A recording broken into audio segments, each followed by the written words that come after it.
तो सत श्री अकाल दोस्तों, एक बार फिर तो तुहाडे सब का स्वागत है तुहाडे अपने इस चैनल जगजोत ट्यूटोरियल फिजिक्स के विच। बच्चों अज आपां करांगे 9th क्लास के लिए टॉपिक बड़ा इंटरस्टिंग है। टॉपिक का नेम है law of conservation of momentum. देखो तुसीं पढ़िया होगा एनर्जी किद्दां कंजर्व हुंदी है। अज पढ़ांगे कि पहला एनर्जी भी पढ़िया, फिर तुसीं चार्ज भी पढ़िया। अज आपां पढ़ांगे मोमेंटम किद्दां कंजर्व हुंदा। एनर्जी वाले केस दे विच तुसीं पढ़िया सी कि energy can neither be created nor be destroyed. वो चेंज हो जाती एक शेप तो दूजी शेप दे विच। उस तरीके नाल चार्ज भी एक बॉडी तो दूजी बॉडी दे विच शिफ्ट हो जाता है। अज असीं पढ़ांगे मोमेंटम कि मोमेंटम जिहड़ा आ वो भी कंजर्व किद्दां रहिंदा आ। इह चीज़ दा ख्याल रखना आपां कि कोई बॉडी है वो किसी मोमेंटम दे नाल चलदी पई है, कोई होर बॉडी आउंदी पई है, दोनों बॉडियां आपस विच टकरा गईयां। टकराउण तो बाद जदों बाद फिर वख-वख होणगीਆਂ ਤਾਂ जो मोमेंटम पहला सी दोनों बॉडीज़ ਦਾ मिला के टकराउण तो बाद आफ्टर कोलिजन भी जो मोमेंटम है वो उन्ना ही रहेगा। एग्जाम्पल तौर पर गल कर ली, एक बॉडी मेरे को ए है, एक बॉडी मेरे को ए है, ठीक है। ये बॉडी है ए, ये बॉडी है बी।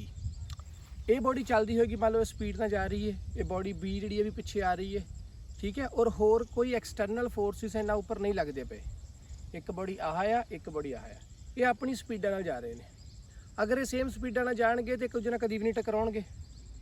कंडीशन की ला ली कि एक ही पासे नूं जा रहे हैं। जेकर ये स्पीड घट हो जाए, स्पीड ज़्यादा हो जाए तो ये जाऊगा और पिछों जाके ए दे विच टकरा जाऊगा।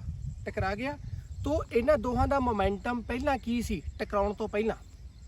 मोमेंटम असीं पढ़िया सी पिछली वीडियोज़ दे विच कि मोमेंटम किसी भी बॉडी दा की हुंदा, मास, उस बॉडी दा मास कितना है और कितनी विलोसिटी के नाल बॉडी चलती पई। एग्जाम्पल तौर पर समझाया सी कि आ मास है, किसी चीज़ ने जाके टकरा गया, ये विलोसिटी जाके टकरा गया तो जी आवाज़ आ रही है किन्नी किन्नी किन्नी अच्छी आवाज़ आ रही है, मोमेंटम क्रिएट करूँगा।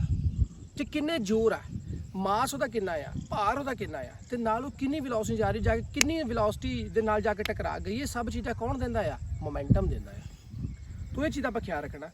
हुण एक बॉडी है साडे कोल, इस बॉडी ने मैं कह लिया ए, ਇਹਦਾ मोमेंटम की हो गया, मास इंटू विलोसिटी। ओके, तो मान लिया जाए एग्जाम्पल तौर पर, बेटा मैं हवाले समझावांगा, कॉपी पर लिखी चलियो, गल्लां बिल्कुल आप सिंपल करांगे। इस बॉडी का मास आ गया एम ए, ओके। यदि विलोसिटी की हो गई, अभी टकराउण तो पहला की विलोसिटी है तो यदि विलोसिटी हैगी यू ए, ओके। तो यदा मोमेंटम की हो गया m a into u a, mass into velocity. दूजी बॉडी आ रही है, यदा मास है एम बी। टकराउण तो बाद यदि विलोसिटी की है वो आप देखेंगे की होगी, पर पहला विलोसिटी की होगी, पहला है मास एम बी और नाल यदि विलोसिटी की है u b. M a u a, m b u b. तो टोटल मोमेंटम बिफोर कोलिजन, आपस में कोलाइड करन तो पहला दा मोमेंटम की है, ਇਹਦਾ मोमेंटम प्लस ਇਹਦਾ momentum, m a u a plus m b u b. Clear, इन्ना सब क्लीयर होना चाहिए।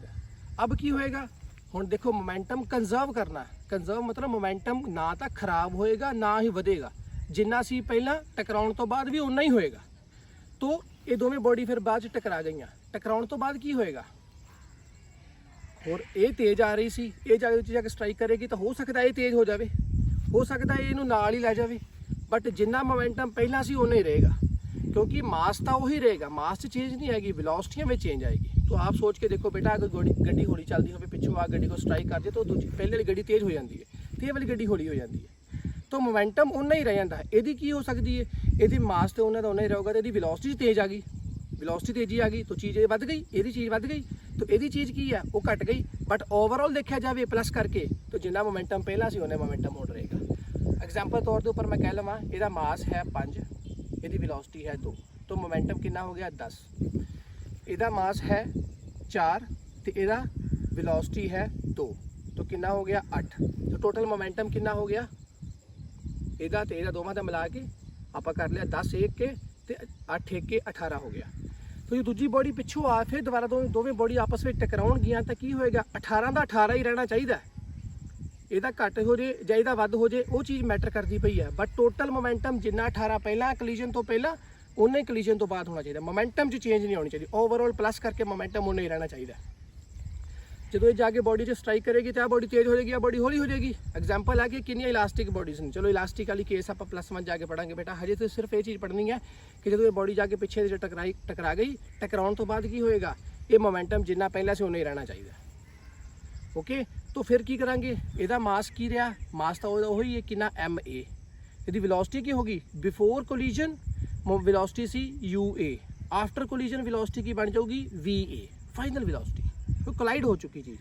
ਇਹਦੀ ਪਹਿਲਾਂ ਸੀ ub, ਹੁਣ ਕੀ ਹੋ ਗਈ vb, ਜੋ ਕੋਲਾਈਡ ਕੀਤਾ, ਕੋਲਾਈਡ ਕਰਨ ਤੋਂ ਬਾਅਦ ਫਿਰ ਮੋਮੈਂਟਮ ਕੀ ਰਹੇਗਾ, ਜਿੰਨਾ ਪਹਿਲਾਂ ਸੀ ਓਨਾ ਹੀ ਮੋਮੈਂਟਮ ਹੁਣ ਰਹੇਗਾ। ਇਸ ਚੀਜ਼ ਨੂੰ ਆਪਾਂ ਕਿੱਥੋਂ ਪੜ੍ਹਦੇ ਹਾਂ, ਨਿਊਟਨਸ ਦੇ ਥਰਡ ਲਾ ਤੋਂ ਪੜ੍ਹਦੇ ਹਾਂ। ਨਿਊਟਨਸ ਥਰਡ ਲਾ ਤੁਸੀਂ ਪੜ੍ਹ ਚੁੱਕੇ ਹੋ ਕਿ every action has N equal and opposite reaction. ਦੋਵੇਂ ਬੋਡੀ ਆਪਸ ਵਿੱਚ ਸਟ੍ਰਾਈਕ ਕਰਨਗੀਆਂ, ਨਿਊਟਨ ਦਾ ਸੈਕੰਡ ਲਾਅ ਲਗਾਵਾਂਗੇ, ਸੇਮ ਟਾਈਮ ਵਾਸਤੇ ਦੋਵੇਂ ਕੋਲਾਈਡ ਕਰਨਗੀਆਂ। ਦੇਖੋ ਇਹ ਜੋ ਕੋਲਾਈਡ ਕੀਤੀਆਂ ਟੀ ਟਾਈਮ ਵਾਸਤੇ ਕੋਲਾਈਡ ਕੀਤੀਆਂ, ਓਕੇ, ਕੋਲਾਈਡ ਕੀਤੀਆਂ ਵਾਪਸ ਦੂਰ ਦੂਰ ਹੋ ਗਈਆਂ। तो ये चीज़ आप ध्यान रखना बेटा जी कि जो मोमेंटम पहला सी वही मोमेंटम बाद में रहे, मोमेंटम जो चेंज नहीं आती, हमेशा ये चीज़ का ख्याल रखना है। तो यो सी साडे कोल law of conservation of momentum. उम्मीद है जो अज थोड़ी चीज़ समझाई गई, थोड़ा पसंद आई होगी। अज के लिए बस इन्ना ही, खुश रहो, खुशहाल रहो, पढ़ते रहो, पढ़ाते रहो, तो लाइफ में की करना, enjoy, bye bye, take care.